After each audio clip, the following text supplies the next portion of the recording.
Hello, నేను మిస్సేశ్వరరావు. అమెరికాలో ఉంటున్నటువంటి మన వాళ్ళ పరిస్థితి రోజుకు ఒక రకంగా బయటకు వస్తుంది.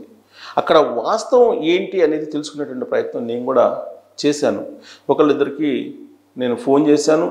మరి కొంతమంది నాకు తెలిసినటువంటి వాళ్ళు అమెరికా నుంచి నాకు ఫోన్ చేయడం జరిగింది. అక్కడ ఉండేటువంటి వాస్తవ సిట్యుయేషన్ ఏంటి అనేది చెప్తూ రకరకాల అంశాలని వాళ్ళు ప్రస్తావించారు.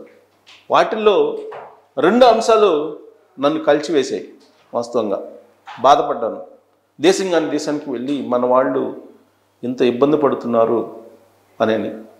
ఎప్పుడు కూడా అమెరికా వెళ్తే ఎవరైనా సరే మావాడు అమెరికా వెళ్ళారు అని చెప్పి గర్వంగా చెప్పుకునేవాళ్ళు.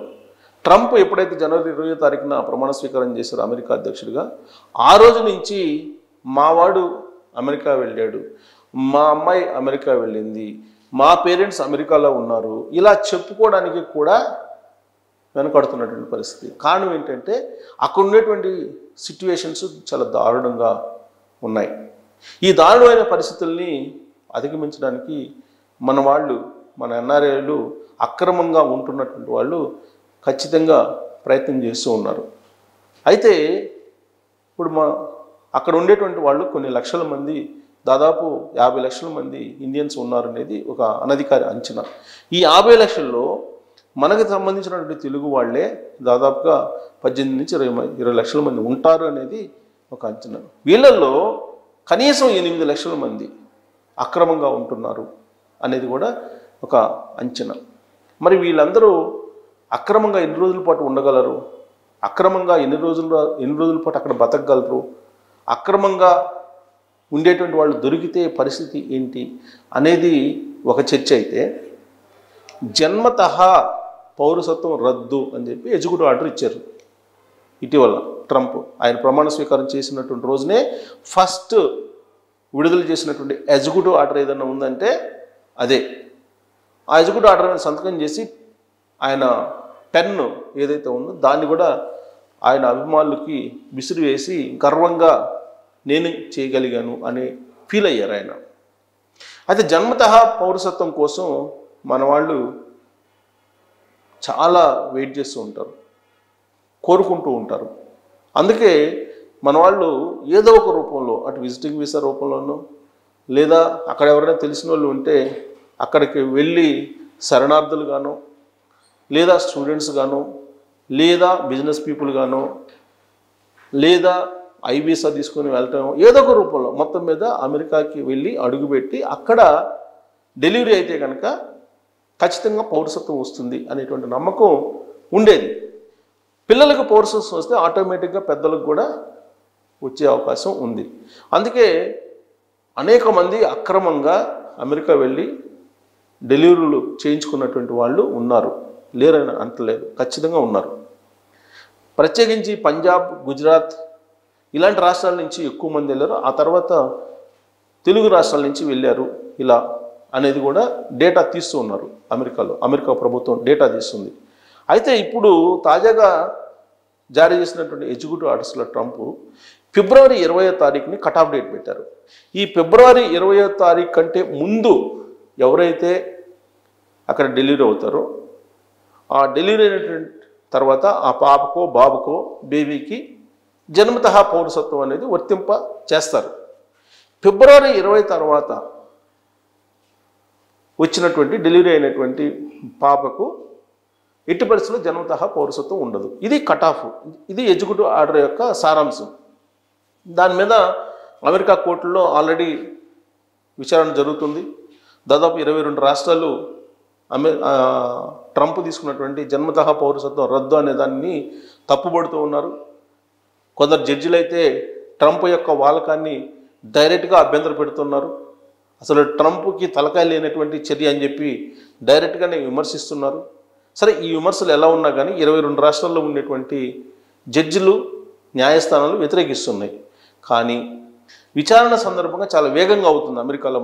భారతదేశంలో లాగా అదేమీ ఆలస్యం కాదు. విచారణ సందర్భంగా మెజారిటీ రాష్ట్రాల్లో జన్మతః పౌరసత్వం రద్దు అనేటువంటి ఎగ్జిక్యూటివ్ ఆర్డర్ని కనుక పాస్ చేస్తే ఆటోమేటిక్గా ఎగువ దిగువ సభల్లో కాంగ్రెస్ సెనేట్లో కూడా మూవ్ అయ్యేటువంటి అవకాశం ఉంది. ఎందుకంటే అక్కడ ఉన్నటువంటి ప్రజల ఆకాంక్ష మేరకు అక్కడ ఉన్నటువంటి నేతలు కూడా నడుచుకుంటారు కాబట్టి.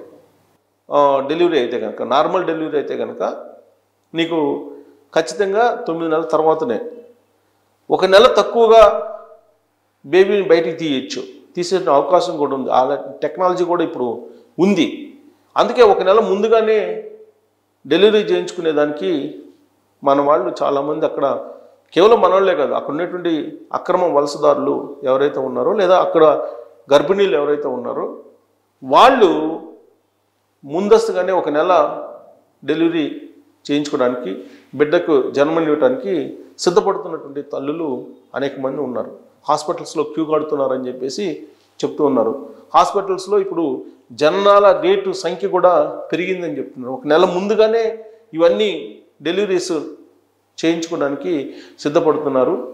సో గతంలో ఎప్పుడు కూడా ఇలాంటి పరిస్థితి అమెరికాలో లేదు. అమెరికా ఆసుపత్రులు కూడా ఇలాంటి వాటిని ఎంకరేజ్ చేయరు. కానీ ఇప్పుడు డాక్టర్ల మీద, ఆసుపత్రుల మీద ఏదో ఒక రకంగా లాబింగ్ చేసి, ఒత్తిడి చేసి బిఫోర్ డెలివరీకి ప్లాన్ చేసుకుంటున్నారు అనేది ఒక బాధాకరమైనటువంటి విషయం. ఇక్కడ కేవలం పుట్టినటువంటి బిడ్డకి పౌరసత్వం కోసం. ఇక 2, అమెరికాలో ఉన్నటువంటి మన స్టూడెంట్స్ అనేక మంది ఉన్నారు. వాళ్ళకి జాబ్స్ లేవు. గత 3 సంవత్సరాల నుంచి అక్కడ మాంద్యం నడుస్తుంది, ఆర్థిక మాంద్యం నడుస్తుంది. సాఫ్ట్వేర్ దాదాపుగా మందగించింది. సాఫ్ట్వేర్లో ఓపెనింగ్స్ లేవు, సాఫ్ట్వేర్లో జాబ్స్ లేవు గతంతో పోలిస్తే.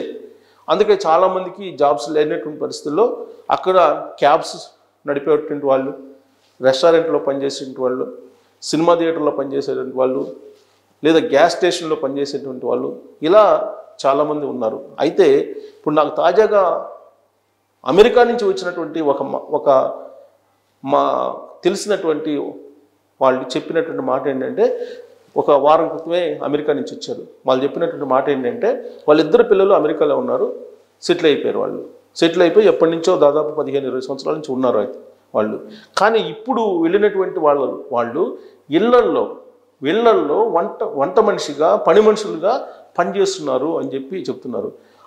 అలా వెళ్ళిన ఆవిడ యొక్క కుమార్తె కూడా ఒక అమ్మాయిని, ఎంఎస్ చదవడానికి వెళ్ళినటువంటి అమ్మాయిని కేర్ టేకర్గా పెట్టుకున్నారు. వాళ్ళ బాబుకి వాళ్ళ అమ్మాయికి కేర్ టేకర్గా పెట్టుకున్నారు. కేర్ టేకర్గా వచ్చారు. ఎంఎస్ చదవడానికి వచ్చినటువంటి అమ్మాయిలు, వెళ్ళినటువంటి అమ్మాయిలు అమెరికాకి, వాళ్ళు కేర్ టేకర్లుగా, పని మనుషులుగా, వంట మనుషులుగా ఉంటున్నారు అని చెప్పి చెప్పడంతో పాటు ఉదయం నుంచి సాయంత్రం దాకా ఏ పని చేస్తే అది చేస్తున్నారు, అన్ని రకాల పనులు చేస్తున్నారు అని చెప్పి ఆవిడ చెప్పారు. ఇలా చాలామంది ఉన్నారు అమెరికాలో. ఇక మగపిల్లలు అయితే రకరకాల పనులు చేసుకుంటున్నారు. ఆడపిల్లలు అయితే ఎంఎస్ చదవడానికి వెళ్ళినటువంటి వాళ్ళు పని మనుషులుగానే ఎక్కువ పనిచేస్తున్నారు అని చెప్పి ఆవిడ చెప్పారు. అంటే మన వాళ్ళ పరిస్థితి అక్కడ ఏ విధంగా ఉంది? కేవలం అమెరికా డాలర్, అమెరికా డ్రీమ్, అమెరికాకు వెళ్ళారని అంటే అదొక రకమైనటువంటి ఒక క్రేజ్. దీని గురించే అక్కడికి వెళ్తూ ఉన్నారు. అక్కడి నుంచి ఇంత అవమానపడుతూ కూడా రావడానికి ఇప్పటివరకు సిద్ధపట్ల. అందుకే ట్రంప్ గెంటి వేయడానికి యుద్ధ విమానాలను కూడా పెట్టారు. యుద్ధ విమానాలను పెట్టి అక్రమంగా వలసదారులు ఎవరెడుతున్నారో వాళ్ళని గెంటేసేటువంటి ప్రయత్నం కూడా చేస్తున్నారు. మరి ఇలాంటి పరిస్థితి మన వాళ్ళకి అక్కడ రావడం అనేది కొంత బాధాకరమైనప్పటికీ కూడా, మరి అమెరికా మీద క్రేజ్ ఇకనైనా పోతుందా, పోదా? ఇంత చేసినప్పటికీ ట్రంప్ ఇంకా అమెరికాలోనే మేము ఉంటామని చెప్పి వాళ్ళు ఉండాలా, లేదంటే గౌరవంగా వెనక్కి రావాలా? అసలు గర్భిణీలు ముందస్తు డెలివరీలకు వెళ్ళడం అనేది మనం సమర్థిద్దామా?